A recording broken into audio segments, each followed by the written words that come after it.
हूं कि आप सभी अच्छे होंगे, अच्छे से पढ़ाई कर रहे होंगे।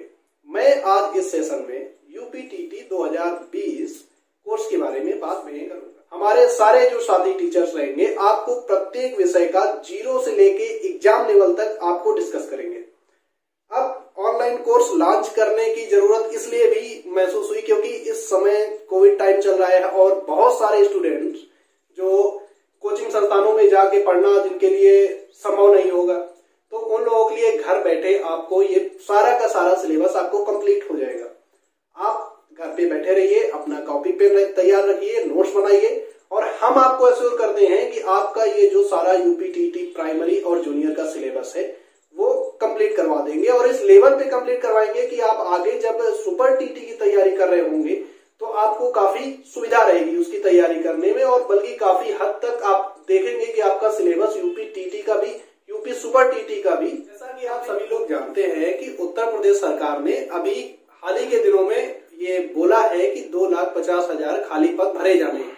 इसमें उम्मीद है कि आने वाले दिनों में प्राइमरी और जूनियर के जो शिक्षकों की प्राइमरी और जूनियर के शिक्षकों की भर्तियां भी की जानी है, तो इसलिए इस चीज को ध्यान में रखते हुए हम लोग ये कोर्स लॉन्च में ज्यादा देर न करते हुए प्राइमरी और जूनियर टीटी का सिलेबस डिस्कस करूंगा।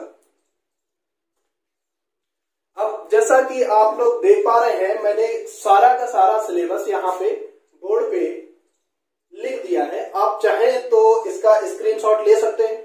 मैं 1 मिनट पीछे हट जा रहा हूं।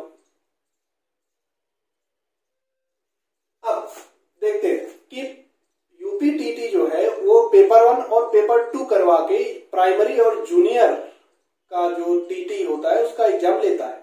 तो प्राइमरी वालों के लिए जो सब्जेक्ट रहेंगे वो देखिए, प्राइमरी में आएगा आपका चाइल्ड डेवलपमेंट और पेडागोजी, पहला सब्जेक्ट आपका ये होगा। फिर दूसरा सब्जेक्ट आपका रहेगा हिंदी लैंग्वेज, जो कि कंपलसरी होता है, आप इसको स्किप नहीं कर सकते, आपको इसका एग्जाम देना ही पड़ेगा। तीसरा आपका होता है सेकेंड लैंग्वेज। सेकेंड लैंग्वेज में आपकी आती है इंग्लिश, उर्दू और संस्कृत। इसमें आपको चुनना होता है जो भी भाषा आपको आसान लग रही हो, जिसमें आप कंफर्टेबल हो। चौथा सब्जेक्ट आपका होता है मैथमेटिक्स, इसको भी स्किप नहीं किया जा सकता, इसको भी आपको पढ़ना ही पड़ेगा। और जो पांचवा सब्जेक्ट है वो एनवायरमेंटल स्टडीज है। एनवायरमेंटल स्टडीज कहने के लिए तो एनवायरमेंटल स्टडीज का पेपर दे रहे हैं वहां पे, लेकिन असल में ये जीके का पेपर होता है। वहां एनवायरमेंटल स्टडीज के क्वेश्चन तो ज्यादा होते हैं, लेकिन साथ में आपको ज्योग्राफी के भी क्वेश्चन मिलेंगे, कुछ हिस्ट्री के भी मिल जाएंगे, कुछ पॉलिटी के भी मिल जाएंगे और कुछ करंट अफेयर्स भी मिल जाएंगे। तो इस करके आप ये बात को दिमाग में बैठा लीजिए कि एनवायरमेंटल स्टडीज का जो पेपर होगा ये जीके का पेपर है। अब आइए डिस्कस करते हैं जूनियर पेपर सेकेंड यानी जूनियर। जूनियर में जो पहला सब्जेक्ट आपका है चाइल्ड डेवलपमेंट और पेडागोजी, वो भी सेम है जो आपका प्राइमरी में देना होता है। सेकेंड जो आपका लैंग्वेज हिंदी लैंग्वेज है वो भी सेम है, वो भी आपको दोनों में ही देना है। तीसरा जो आपका सेकेंड लैंग्वेज है इंग्लिश, संस्कृत या उर्दू, वो भी आपका सेम है। तो कुल मिला के 3 पेपर प्राइमरी और जूनियर में सेम है बिल्कुल। और एक चीज और सेम है, वो क्या है कि साइंस और मैथ भी दोनों पेपर्स में आनी है, तो ये भी सेम है। मतलब काफी हद तक ये दोनों के दोनों पेपर सेम है, बस पेपर के लेवल में थोड़ा सा फर्क रहता है। और एक जो साइंस और मैथ्स, जो बच्चे ग्रेजुएशन में अपना साइंस नहीं लिए हुए, जिन्होंने आर्ट से ग्रेजुएशन किया है, उनके लिए साइंस और मैथ की जगह सोशल साइंस दिया गया है।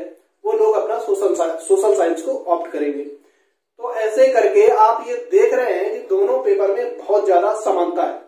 और फिर आप जब सुपर टीटी की तैयारी करेंगे तो आपको यही सारे सब्जेक्ट फिर से देखने को मिलेंगे। तो हमारा उद्देश्य ये है कि हम आपको इस तरीके से पढ़ाएं कि आपकी टीटी जो है प्राइमरी, जूनियर और सुपर टीटी तीनों की तैयारी एक साथ होती चले, आपको अलग से स्पेशली कहीं न पढ़ना पड़े। अब चूंकि हमको सारा का सारा तीनों प्राइमरी टीटी, जूनियर टीटी और सुपर टीटी की तैयारी एक साथ करनी है, इसलिए हमको तैयारी अभी से स्टार्ट करनी पड़ेगी। तो इसलिए आप सभी लोग हमारे चैनल के साथ जुड़िए और आपके जो जानने वाले हैं, जो भी हैं, जिनको तैयारी करनी है, जो शिक्षक बनने का सपना देख रहे हैं, उन लोगों तक ये खबर पहुंचाइए, हमारे चैनल को शेयर करिए, उसको सब्सक्राइब करिए, लाइक करिए और हमारे साथ जुड़िए। हमारे साथ जुड़ेंगे आपको फ्री में बहुत सारा कंटेंट मिलेगा। आप जब हमें सपोर्ट करेंगे तो हमारा कॉन्फिडेंस बूस्ट होगा और हम आपके लिए और बहुत सारी मेहनत करेंगे, बहुत सारा कंटेंट लेके आएंगे। है, अब यहाँ पे मैं क्या पढ़ाऊंगा? मैं यहाँ पे आपको इंग्लिश लैंग्वेज पढ़ाऊंगा। इंग्लिश लैंग्वेज कहने के लिए बहुत सारे लोग बोल देते हैं अरे इंग्लिश तो बहुत बड़ा सब्जेक्ट है, कैसे कवर होगा, 30 दिन 60 दिन का टाइम होता है। ऐसा कुछ नहीं है। जो आपका यूपीटीटी में इंग्लिश पूछा जाता है वो 9th या हाई स्कूल लेवल का होता है। हाई स्कूल लेवल का कहने का मतलब कि बिल्कुल एलिमेंट्री लेवल। आप अगर अच्छे से पढ़ेंगे तो 30 क्लास में आपका पूरा इंग्लिश खत्म हो जाएगा। 30 क्लास में अगर आप अच्छे से प्रैक्टिस कर लेंगे तो इंग्लिश एक ऐसा सब्जेक्ट है कि आपका स्कोर बहुत अच्छा कर देता है। आपको 30 में से 30 भी आ सकते हैं, 28 आ सकते हैं, 27 आ सकते हैं। तो इंग्लिश का पेपर जो यूपीटीटी में पूछते हैं वो लोग इतना इजी होता है कि आप उसमें आसानी से 25 प्लस नंबर तो ला ही सकते हैं। अब ये आपके लिए बेनिफिशियल कब होगा? अभी यूपीटीटी तो क्वालिफाइंग है, लेकिन जब आप सुपर टीटी का एग्जाम दे रहे होंगे तो ये आपके मार्क को बूस्ट करेगा। और जब वहां पे ये मार्क को बूस्ट करेगा तो आपका जो 60% मेरिट बनती है उस पेपर से, उसमें समझिए आपको कितना ज्यादा फायदा होगा। इसलिए मेरा सजेशन ये है कि अगर आप इंग्लिश में बिल्कुल ही कंफर्टेबल नहीं है तो आप इसको मत चूज करिएगा। लेकिन आपको लगता है कि अगर आप इसको कवर कर पाएंगे, आप थोड़ा सा कंफर्टेबल हैं, आप इसको पढ़ सकते हैं, थोड़ा बहुत समझ में आता है, थोड़ा बहुत भी अगर समझ में आता है तो फिर आप इस लैंग्वेज को चूज कर सकते हैं।